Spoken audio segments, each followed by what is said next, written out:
William Butler Yeats, 1865–1939, is one of Ireland's most celebrated poets and a key figure in the literary revival of the late 19th and early 20th centuries.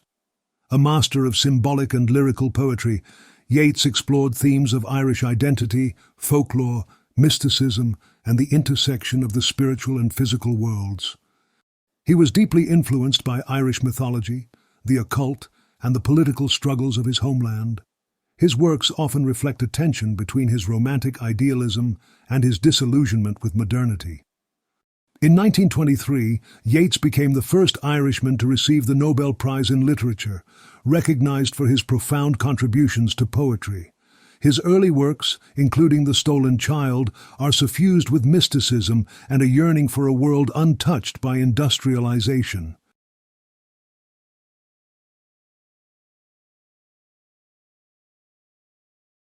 Written in 1886 and published in Yeats' first collection, The Wanderings of Oisin and Other Poems, 1889, The Stolen Child is one of Yeats' most famous early works.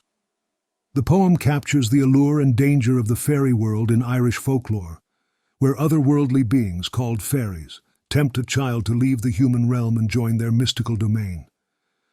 The refrain, "For the world's more full of weeping than you can understand," sums up the fairies' promise to offer an escape from the sorrowful realities of life.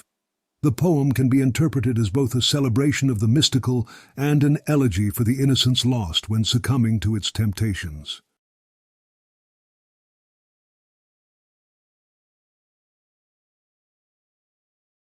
The poem consists of 4 stanzas, alternating between descriptions of the fairies' world and their enticing call to the child.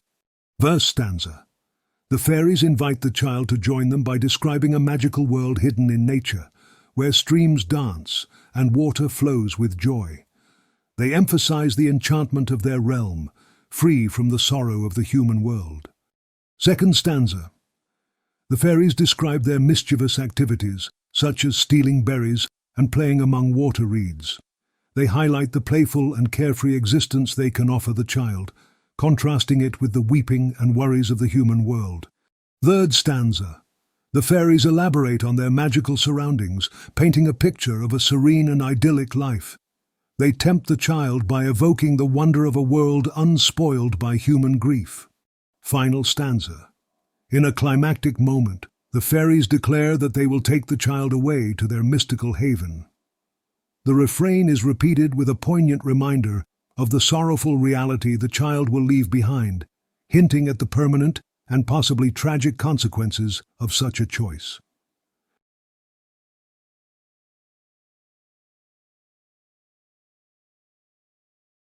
The lure of escapism.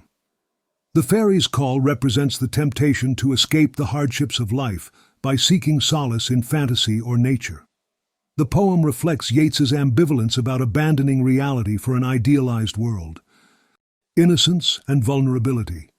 The child symbolizes innocence, easily influenced by the fairies' seductive promises. The poem explores the fragility of innocence in a world full of sorrow and temptations. Nature and mysticism. Yeats contrasts the purity and magic of nature with the harshness of human life. The fairies' world is rooted in the mystical landscapes of Ireland, emphasizing Yeats's fascination with folklore. Grief and loss. The refrain underscores the inescapable presence of sorrow in the human condition.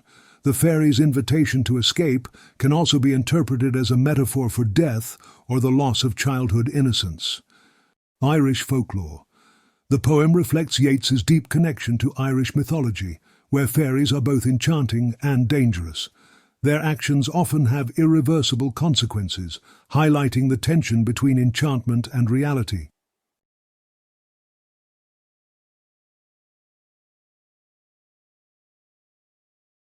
Imagery. Yeats uses vivid imagery to depict the magical allure of the fairies' world, such as leafy islands, wandering water gushes, and starlight. These descriptions evoke a sense of wonder and beauty. Repetition and refrain.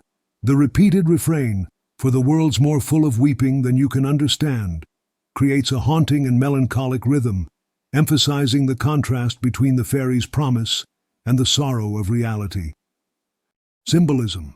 The faeries represent escapism, fantasy, or even death. The child symbolizes innocence and vulnerability. Nature acts as a bridge between the human and mystical realms. Structure and form.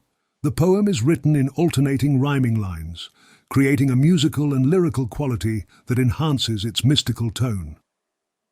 Contrast.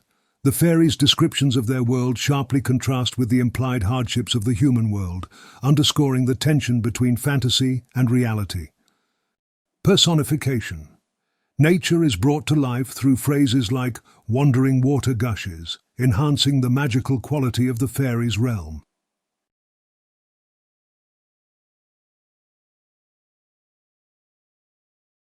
Escapism versus reality. The fairies' world is alluring but deceptive. While it offers an escape from sorrow, it also comes at a cost, possibly symbolizing the dangers of abandoning reality for illusion. Childhood and loss of innocence. The poem can be read as a lament for the loss of childhood innocence. The fairies' seduction represents the external forces that pull children away from their pure state. Mystical and national identity. As part of Yeats' early fascination with Irish folklore, The Stolen Child reflects his desire to preserve and celebrate Ireland's cultural identity through mythology. Death and the afterlife. Some interpretations suggest that the fairies' invitation symbolizes death as a release from the sorrows of life, with the child's journey representing a passage to the after.